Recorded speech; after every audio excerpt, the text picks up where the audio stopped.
All right, Premier Smith, thank you very much for your time. We appreciate you having us in here. It's almost the end of the year. Looking back on 2024, what defines this year for you? I think the main thing that we worked on this year is major transformation of healthcare.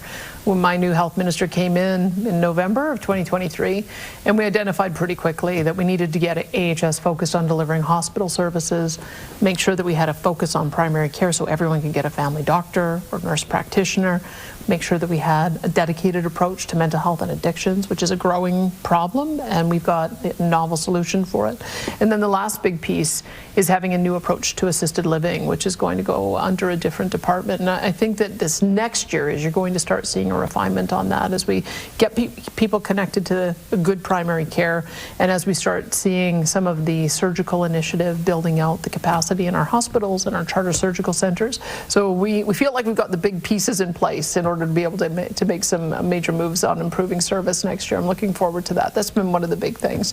But there have been obviously a lot of legislation that we passed with a major budget in the spring, and then legislation here in the fall.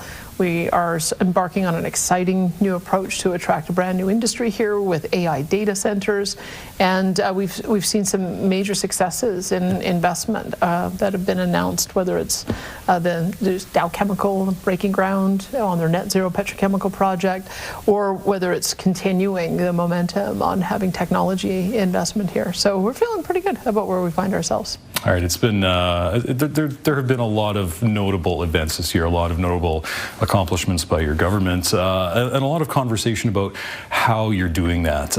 Let's talk about the Sovereignty Act and conflict with other levels of government. There's your conflicts with Ottawa, well documented. Municipalities, they don't always agree with what you're doing. Do you see a day soon where you're not embroiled in conflict with other levels of government?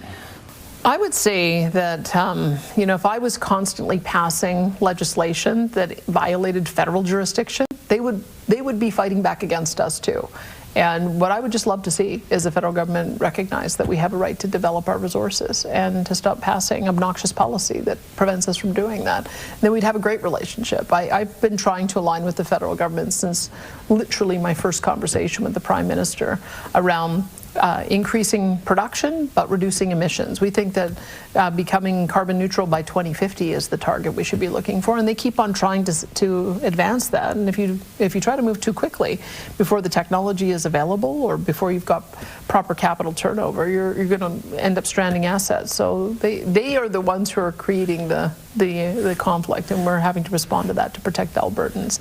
With municipalities, what we have seen is that they also go outside their lane. That sometimes they're legislating in areas that are properly belonging to the province. So we've had to step in a couple of times. We've been watching what has happened in other jurisdictions as well, and seen how the federal government sometimes likes to lean on municipalities to implement the federal agenda.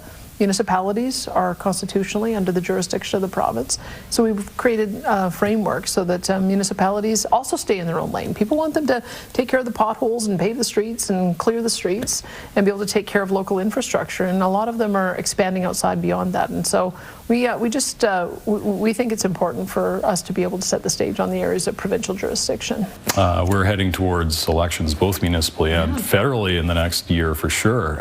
Do you believe that regime change on either level, perhaps a more right-leaning government in both places, would change your approach to Ottawa, would change any of your approach to dealing with the municipalities? I would say that at the federal level, if Pierre Poilievre clearly is more aligned, I believe, with the direction that we want to take as a province. We support the advocacy that he's done to eliminate the carbon tax. We think that would be a really important affordability measure. I believe that we'd be able to work constructively to get more pipelines built, either to the coast, to West Coast, or down to the United States, and we would want to start those conversations. And as for municipal government, we're doing a pilot project to see if there's an appetite to have political parties in Calgary and in Edmonton. What we've observed over the last couple of election cycles is that business and unions are getting quite involved in campaigns, and it is quite ideological. Slates are being run, and we thought we needed to have a little more transparency around that. So we're allowing political parties. I see that a few have formed in Calgary and Edmonton. We'll see what happens if Calgarians and Edmontonians like that approach, and if other municipalities want to do the same. Party politics happens in other jurisdictions. I think it's happened in Alberta in the past as well. I have to go back and have a look at that, but I think it's worth us having that transparency so that people know when they're voting the basic leaning of the people who are going to be elected, so that they're not taken by surprise. I think there have been a few surprises that have happened at the councils over the last few years, and we want to be able to make sure people know what they're getting. You've been speaking a lot about Canada's and Alberta's relationship with the incoming American President-elect Donald Trump. Do you believe that Alberta can or should or will have a different relationship with the Trump administration than Ottawa does, for example? Alberta, I think, is, when you look at some of the things that the incoming president has said are his priority, obviously national defense, energy security, energy affordability. We believe we can play a role in matching that. We think that we have the ability to provide a secure supply of energy to the Americans, which helps them with their national security interests, as well as helps their allies, who also have to play a joint role in keeping the world safe. But increasingly, I think you're seeing in the United States, they're just as concerned about the affordability crisis as we are. And we know that expensive energy is one of the things that drives the cost of everything up. So if we can have a collaborative relationship where we can provide a secure supply of energy, help the Americans with their energy costs, I think that we mutually benefit from that. The quid pro quo, of course, and you've seen this with the fact that President Trump has been very direct about this, is he wants us to deal with our fentanyl problem, he wants us to deal with illegal migrants, and he wants us to make sure that we meet our 2% NATO commitment. And we've been advocating as a province on all of those things, as have other provincial premiers. So I hope that we can have a meeting of the minds so that we'd be able to avoid tariffs altogether. But I think we have a pretty good relationship with a lot of our U.S. counterparts, and we're going to continue to press that case. All right, you mentioned affordability there. You've promised a tax cut coming at some point. When can we expect to see that? Soon, I hope. I mean, we've got our budget process that we're going through right now. The budget is released at the end of February. I've told my finance minister to look for ways to be able to accelerate the tax cut. We were, last budget, we were intending to bring it in 2 stages in 26 and 27.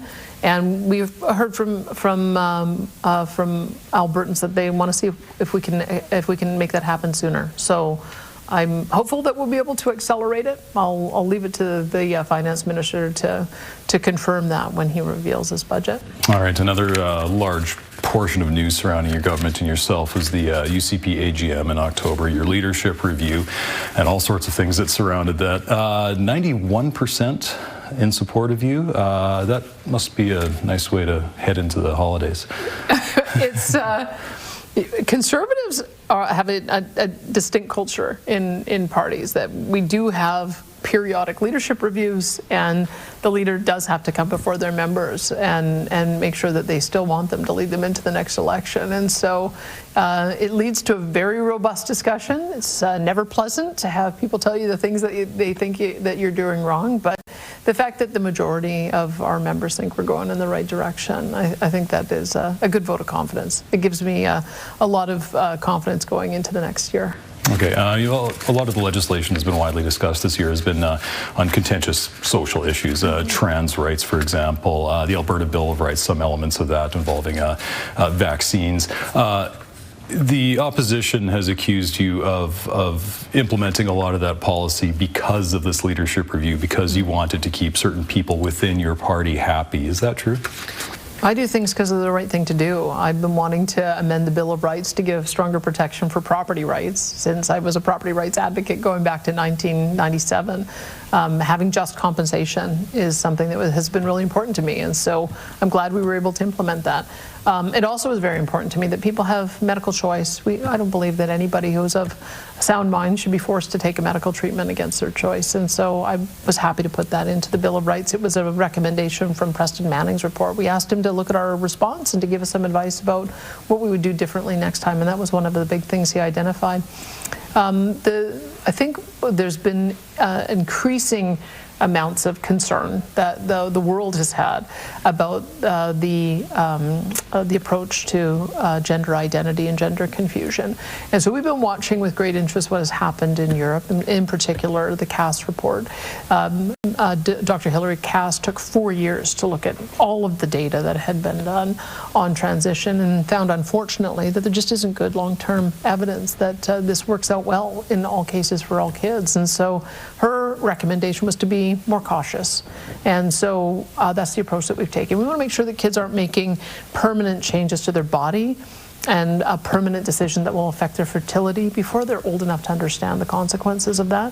We also want to make sure that sport is safe for women and girls, and we also want to make sure that parents know what are going on with their kids. So I would say that this has been an international conversation that has been taking place, and there are many jurisdictions that are further ahead than Alberta, but I think the evidence points to a little bit more caution. All right, let's move to natural disasters that are affecting most Albertans these days. Every year seems like there's some kind of enormous calamity. Jasper this summer, we spoke on the side of the highway just outside Hinton after you came back from a tour of Jasper. You were the first officials to see it, and it had clearly affected all of you. What do you remember of that? Is that staying with you? The smell. It was... that air was acrid, and it was pretty devastating. It's so strange to walk into a town that has had a devastating fire, and this is the third one I've seen, because I went to Slave Lake, I went to Fort Mac, and now going here, because in some ways so much of it looks normal, and then you turn a corner and there's massive devastation. And it's the strangest thing to look at how a fire will spare certain homes and then not others, and certain things on the property and not others. And so we had a pretty moving experience seeing Mayor Ireland see that his home had been burnt down, for the only one on the block. And so it was just I think really reflective to watch him just see that all of his memories were gone. So I think that's part of why we were so somber coming out of that. And I know, having gone through a natural disaster as well in my own home community, it takes a long time to recover. So I knew that the community would need a lot of support, that because even though it is federal jurisdiction, that because we have the experience in helping with rebuilding, that we'd need to put a shoulder to the wheel to really lend a hand on that. And I knew as well, having watched these disasters happen in the past, that you really need to lean on your local MLA so that they can identify issues and you can solve them. So we've been meeting regularly ever since the fires looked like they were threatening the borders, and we'll keep on meeting until the town's rebuilt. All right, there's been a lot accomplished this year. Are you satisfied that Alberta's in a better place now than it was this time last year? I know people are still hurting. I know that the affordability crisis is hitting especially low-income individuals the hardest, and that's why we continue to advocate for the federal government to do its part. There's only so much we can do to counteract some of the issues that are happening at the federal level. I believe that with our approach to the $15 a day daycare has been very helpful to families. I think they're saving somewhere in the order of about $10,000 per year. We've brought electricity prices down. We've indexed our taxes. We've indexed payments that we do for all of our social programs. We've given a 25% seniors discounts on certain services. We've done food bank support. We have done low-income transit pass support. And so there are a number of things that we're doing to try to target support to those most in need. But we've also had some success of people wanting to come here, wanting to build our economy, wanting to invest here. I believe it's been 450,000 people who have come here in the last 3 years. And the vast majority of them have been able to get jobs. And so that says to me that every time somebody is able to come here, get a good paying job in the private sector, they're able to take care of their families, but they're also able to help with the tax base so that we can take care of those most in need. And it's the exciting thing is that it's really across the board. I've always wanted to see Alberta diversify its economy. And yes, oil and gas are important, but so are all the new green technologies that are being invested in. So is the film industry, so is venture capital. AI data centers are going to be a brand new area of investment. Our agri-food businesses, our forestry business. It just seems like every part of the province has a different industry that is really now finally turning the corner and on the way up. And so I think that it has been, for the vast majority of Albertans, a pretty good year. All right. Thank you very much for your time, Premier Smith. We appreciate it.